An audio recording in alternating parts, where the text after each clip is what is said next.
Have you ever felt completely and utterly stuck?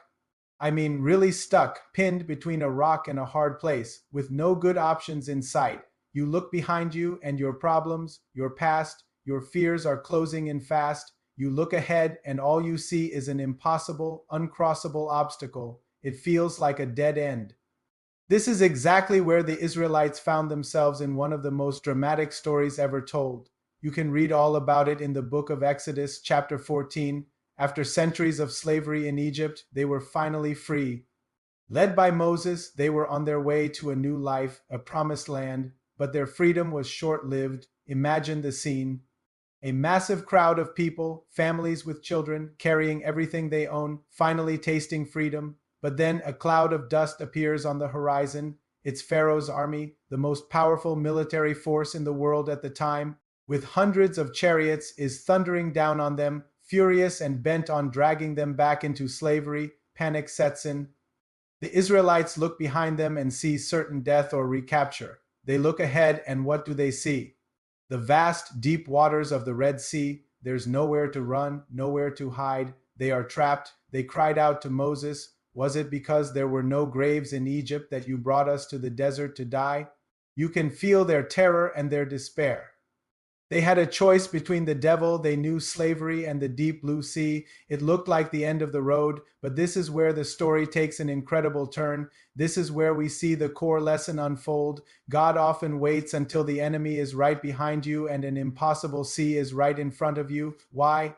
So that when the solution comes, there is absolutely no doubt who made it happen. Moses, standing firm in his faith, tells the terrified people, "Do not be afraid.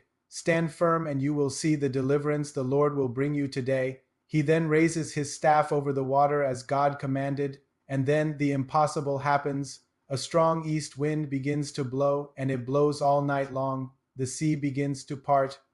The water piles up like two massive walls on either side, and a path of dry ground appears right through the middle of the Red Sea. Can you even fathom that?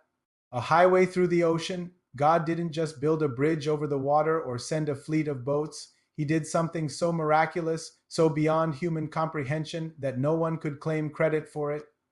It was so obviously, so undeniably God's hand at work.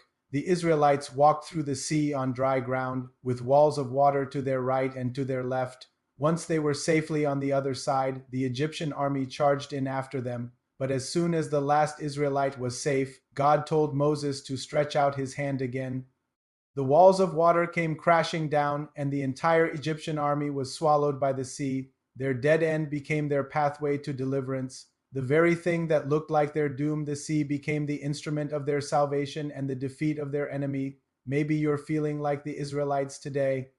Maybe you look behind you and see your past mistakes, your debts, your anxieties chasing you down. You look ahead and see an impossible situation, a career dead end, a broken relationship, a health crisis. It feels like there's no way out. This story is for you. It's a powerful reminder that when you feel the most trapped, when all human options are exhausted, that's often the precise moment God chooses to show up and do something extraordinary. He specializes in making a way where there is no way. He doesn't just solve problems.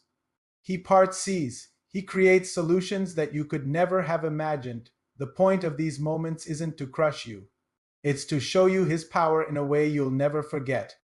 It's so you know without a shadow of a doubt that it was him alone who saved you. So if you are standing between your own personal Pharaoh's army and your own Red Sea today, take heart, stand firm. Trust that the one who parted the waters for his people then is the same God who can make a way for you now.